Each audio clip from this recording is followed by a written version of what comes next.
కేంద్ర రాష్ట్ర ప్రభుత్వాలు అనుసరిస్తున్న ఉద్యోగ, ఉపాధ్యాయ, కార్మిక, కర్షక, ప్రజా వ్యతిరేక విధానాలకు వ్యతిరేకంగా కేంద్ర కార్మిక సంఘాల పిలుపు మేరకు జూలై 9న తలపెట్టిన దేశవ్యాప్త సార్వత్రిక సమ్మె జయప్రదంపై మున్సిపల్ కార్మికులు గేట్ మీటింగ్ నిర్వహించారు.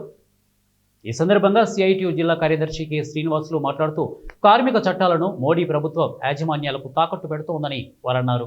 ప్రభుత్వాలు అమలుస్తున్నటువంటి కార్మిక, కర్షక, ప్రజా వ్యతిరేక విధానాల్ని నిరసిస్తూ జూలై 9వ తేదీన దేశవ్యాప్తంగా ఉన్నటువంటి జాతీయ కార్మిక సంఘాలు ఇచ్చినటువంటి దేశవ్యాప్త సమ్మె పోరాటంలో కడప జిల్లా బద్వేలు మున్సిపాలిటీలో పనిచేస్తున్నటువంటి పారిశుద్ధ్య కార్మికులు, ఇంజనీరింగ్ కార్మికులు ఈ యొక్క సమ్మె పోరాటంలో భాగస్వామ్యం అవుతూ ఉన్నారు.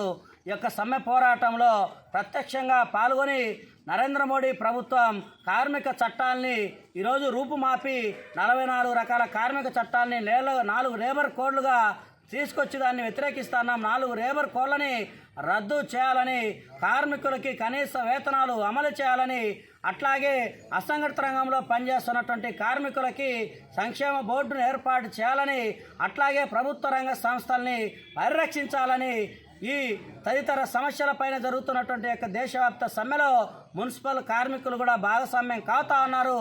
ఆ సమ్మెలో విధులు బహిష్కరించి సమ్మెలో భాగస్వామ్యం అవుతా ఉన్నారు.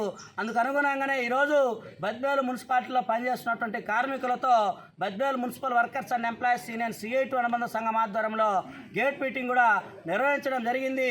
ఈ దేశవ్యాప్త సమ్మెతో పాటు మున్సిపల్ రంగంలో కూడా ఈరోజు కూటమి ప్రభుత్వం మన రాష్ట్రంలో కూడా పని గంటలు పెంచేదానికి 8 గంటల పనిని 10 గంటలు చేసేదానికి రాష్ట్ర క్యాబినెట్లో కూడా తీర్మానం చేయడాన్ని మున్సిపల్ యూనియన్గా మేము తీవ్రంగా అభ్యంతరం వ్యక్తం చేస్తున్నాం.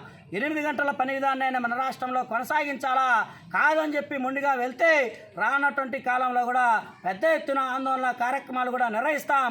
అట్లాగే గత ప్రభుత్వ హయాంలో రాష్ట్ర వ్యాప్తంగా 17 రోజుల పాటు సమ్మె నిర్వహించి ఒప్పందాలు కుదుర్చుకున్నటువంటి అంగీకారాలకి, సమ్మె ఒప్పందాలకి జీవోలు జారీ చేయాలా, జారీ చేయడంలో నిర్లక్ష్యం వహిస్తే రానటువంటి